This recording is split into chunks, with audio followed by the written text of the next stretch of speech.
Brittany. I'm Gina. I'm Amber. And I'm Marissa, and we're doing a project on the integumentary system, and we're making slutty brownies.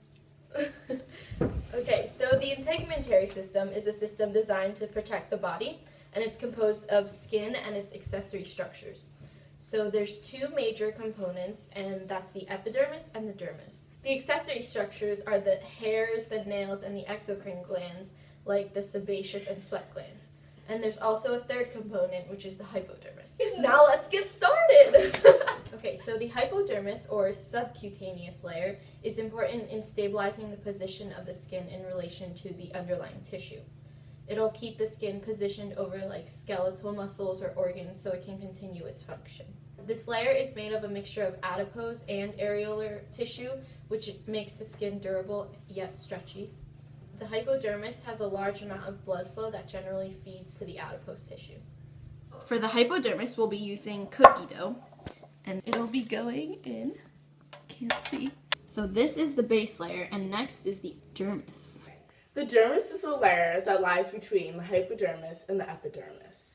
This layer contains different layers, accessory structures, nerves, and blood vessels. The dermis is made out of two different parts: the papillary layer and the reticular layer. The papillary layer contains blood vessels, the lymph system, neurons, and it binds the top layer of the skin to the lower levels. The reticular layer is deeper than the papillary layer and contains a large network of interwoven, irregular connective tissue. It is made out of collagen fibers and elastic fibers, and it is not directly bound to the other two layers. Collagen fibers are very strong and resistant to stretching. They bend very easily and twist easily as well. Elastic fibers provide flexibility in the dermis. Both the collagen fibers and the elastic fibers work together to prevent damage from too much stretching. The Oreos are going to be the dermis.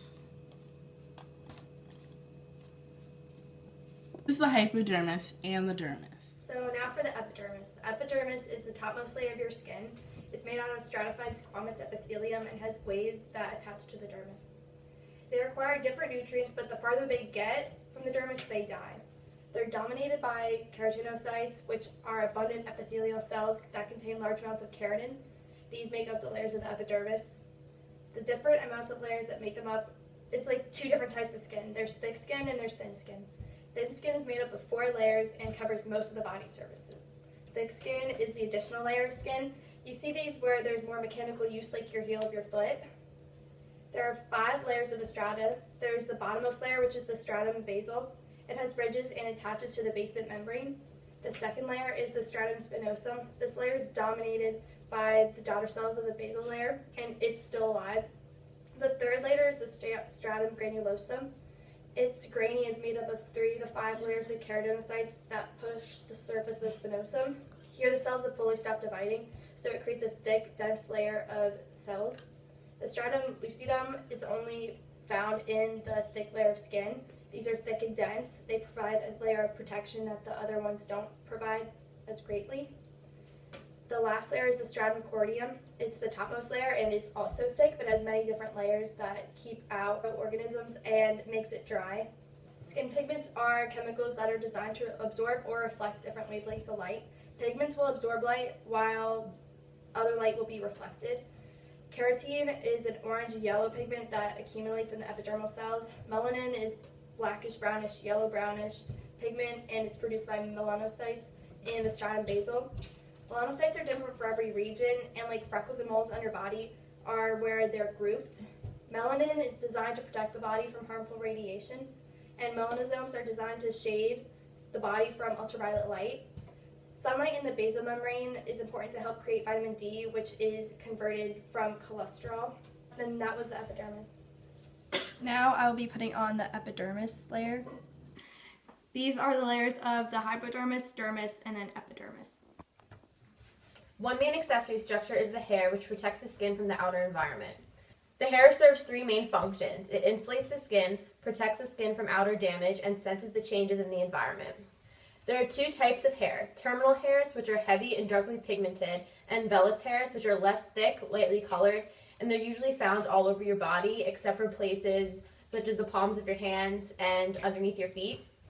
The hair originates from the hair follicle, which is surrounded by the root hair plexus, and that's also a form of connective tissue.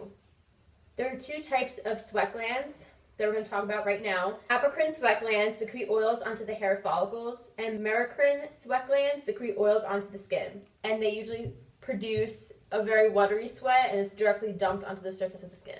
There are another two types of sweat glands, sebaceous glands, which discharge an oily secretion, and the basic sweat glands release a watery liquid.